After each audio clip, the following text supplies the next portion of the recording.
নমস্কার দর্শক, সংবাদ আবির্ভাবের গুরুত্বপূর্ণ সংবাদে আপনাদের সকলকে স্বাগত। আমরা প্রত্যেক দিনের মতন আজকেও একটি বিশেষ এবং গুরুত্বপূর্ণ সংবাদ আপনাদের সামনে তুলে ধরছি।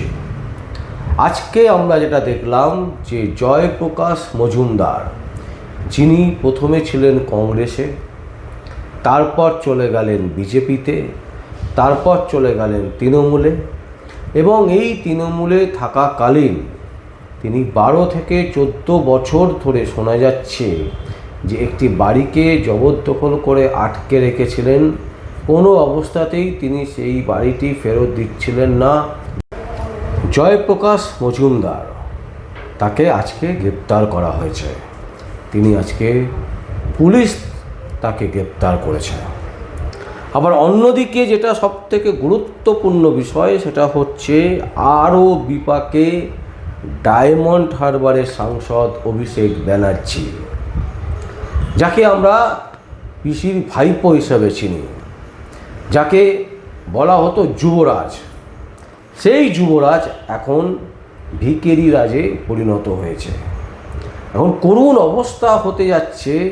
আগামী দিনে কি হয় সেটাই কিন্তু এখন বড় বিষয়। এবং যেভাবে ইডি, সিবিআই এবং তার সাথে পুলিশ উঠে পড়ে লেগেছে, তাতে করে আমাদের যা ধারণা, তার জেল যাত্রা নিশ্চিত। কেউ আটকাতে পারবে না। যদি না কোনো রকম বড় রফা হয় মমতা ব্যানার্জির সাথে, তাহলে কিন্তু জেল যাত্রা নিশ্চিত হচ্ছে অভিষেক ব্যানার্জি। পলিটিক্সে সব ধরনের সব রকমের জিনিস হয়, আপনারা সকলেই জানেন।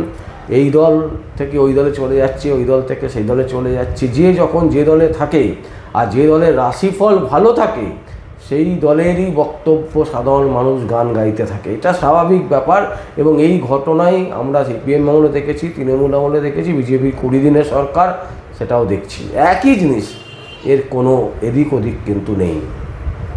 তো সেই জায়গায় দাঁড়িয়ে আমরা যেটা বলছি সেটা হচ্ছে যে অভিষেক ব্যানার্জির বাড়িতে আজকে যেটা আমরা দেখলাম যে ইডি আধিকারিকেরা সমন নিয়ে একেবারে উপস্থিত। সমনের যে ফাইল, সেই ফাইল নিয়ে অভিষেক ব্যানার্জির বাড়িতে পৌঁছে গেছেন, কালীঘাটের বাড়িতে, এবং তাকে সেই সমন ধরাবার জন্য।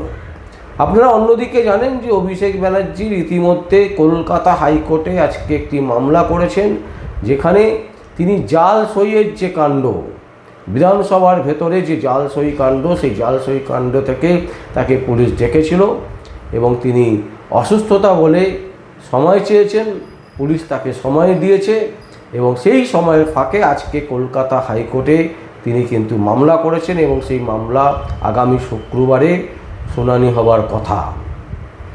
তো এই রকম পরিস্থিতি, চারিদিক থেকে অভিষেক ব্যানার্জি যেভাবে ঘেঁটে আছেন এবং যেভাবে দলের প্রায় ম্যাক্সিমাম বিধায়ক, বলা যেতে পারে 58 জন বিধায়ক, তারা অভিষেক ব্যানার্জির দিকে আঙুল তুলে তারা কিন্তু বেরিয়ে গেছে মানে তারা দলেই থাকছে, কিন্তু দলকে আলাদা করে দিয়েছে। আলাদা করে বিধানসভায় তারা নিজেরা ঠিক করেছেন যে ঋতব্রত বন্দ্যোপাধ্যায়, তিনি হচ্ছেন বিরোধী দলনেতা। এই যে ভয়ঙ্কর পরিস্থিতি, এই পরিস্থিতির সম্মুখে মমতা ব্যানার্জি কি এখন আর চেষ্টা করবেন অভিষেক ব্যানার্জিকে বাঁচাতে? এই প্রশ্ন কিন্তু উঠছে। তার কারণ, বহুদিন ধরে তাকে আগলে রেখেছিলেন মমতা ব্যানার্জি। একেবারে যেভাবে তার নিজের ছেলেকে আগলে রাখতে হয়, ঠিক সেইভাবেই কিন্তু অভিষেক ব্যানার্জিকে আগলে রেখেছিলেন। তিনি এত বড় যে পরাজয়, এই পরাজয়ের মূল কারণ হচ্ছে কিন্তু অভিষেক ব্যানার্জি।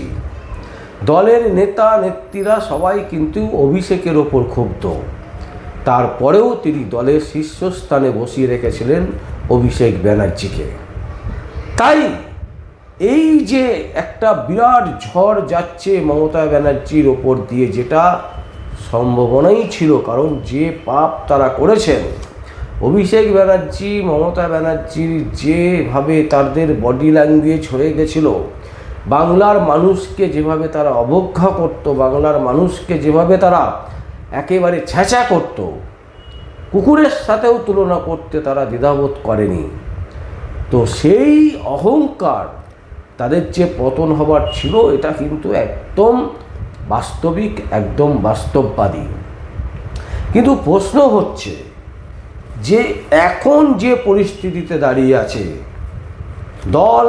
দলের ম্যাক্সিমাম বিধায়করা কিন্তু চলে গেছেন, যারা নবীন, যাদেরকে অভিষেক ব্যানার্জি ভরসা করতেন। অভিষেক ব্যানার্জির ভরসার প্রধান যিনি হচ্ছেন, তিনি হচ্ছেন ঋতব্রত বন্দ্যোপাধ্যায় দেখিয়ে দিলেন যে কাউকে ভরসা করা রাজনীতিতে একেবারেই উচিত নয়। বাংলার রাজনীতিতে বহু বছর ধরে মমতা ব্যানার্জি এবং মুকুল রায় এনারা এসব করেছেন, কিন্তু একত্রিতভাবে একটা গ্যাং এই ধরনের জিনিস কিন্তু, এত বড় জিনিস কিন্তু হয়নি বাংলার ইতিহাসে, যেটা আজকের দিনে ঘটল। এবং এই ঘটনা ঘটার সাথে সাথে মমতা ব্যানার্জি সমস্ত দলের সমস্ত যে স্ট্রাকচার, কাঠামো, সেই কাঠামো কিন্তু তিনি ভেঙে দিয়েছেন। আর এই ভেঙে দেওয়ার পরেই কিন্তু প্রশ্ন উঠছে, তাহলে কি এবার তিনি অভিষেক ব্যানার্জিকে আর আগলে রাখবেন না? কারণ রাজনীতিতে তিনি অপ্রাসঙ্গিক হয়ে উঠছেন। রাজনীতিতে এই মুহূর্তে মমতা ব্যানার্জি অপ্রাসঙ্গিক হয়ে উঠছেন, কারণ তার বিধায়ক পদ নেই। তার দলের বিধায়করা একত্রিত হয়ে তার কাছ থেকে সরে গেছেন। কোনোভাবেই তিনি কিন্তু আর এই মুহূর্তে গুরুত্ব পাচ্ছেন না। যে সংবাদ মাধ্যম তার কাছে গিয়ে ইন্টারভিউ চাইবার জন্য দিনের পর দিন গিয়ে দাঁড়িয়ে থাকতেন, আজ তারাও কিন্তু তার বাড়ির সামনে যাচ্ছেন না। যদি যান, তার বিরুদ্ধে সেখানে দাঁড়িয়ে নিউজ কভারেজ করছেন। ফলে এই যে ভয়ঙ্কর করুণ পরিস্থিতি, এই পরিস্থিতি থেকে মোকাবেলা করার জন্য মমতা ব্যানার্জি কি তার ভাইপোর মাথার ওপর থেকে যে হাত তিনি দিয়ে রেখেছিলেন, সেই হাত কি সরিয়ে নেবেন? দর্শক, আমাদের যেটা মনে হচ্ছে, এইবারে কিন্তু মমতা ব্যানার্জি অভিষেক ব্যানার্জিকে নিয়ে খুব একটা চিন্তা ভাবনা করবেন না। এবারে কিন্তু তিনি একেবারে ব্যাট তুলে চালাবার চেষ্টা করবেন। হয় তিনি আউট হয়ে যাবেন, আর নয় তিনি কিন্তু সেই ব্যাটে আবার ছক্কা মারতে শুরু করবেন। শুধু সময়ের অপেক্ষা, কি হবে এখন কিন্তু এই মুহূর্তে দাঁড়িয়ে কিছুই বলা যায় না। কিন্তু একটা জিনিস বলা যাচ্ছে, যেটা হচ্ছে একেবারে কোর্ট থেকে শুরু করে, পুলিশ থেকে শুরু করে, ইডি থেকে শুরু করে, সিবিআই থেকে শুরু করে, একের পর এক তদন্তকারী দল থেকে শুরু করে, যেভাবে আষ্টে পৃষ্ঠে অভিষেক ব্যানার্জিকে একেবারে ছেঁকে ধরেছেন, এই পুরো জাল থেকে অভিষেক ব্যানার্জির বেরিয়ে যাওয়াটা কিন্তু একেবারে অসম্ভব। এবং তার ওপরে তার পিসি মমতা ব্যানার্জির হাত যদি না থাকে, তাহলে কিন্তু জেল যাত্রা 100% নিশ্চিত। এবং আজকে কিন্তু সেই জিনিসই আমরা দেখতে পাচ্ছি। এখন শুধু সময়ের অপেক্ষা যে কবে তিনি জেলে যাচ্ছেন।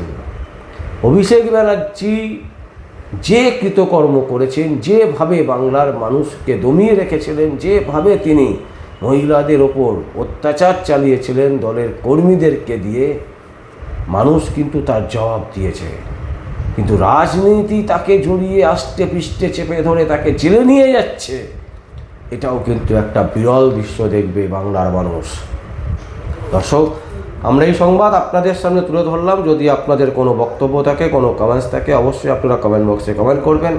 আর দেখতে থাকুন পরবর্তী সংবাদ আবির্ভাবে। আমার নাম বিশ্বজিৎ পাল, সংবাদ আবির্ভাবের জন্য।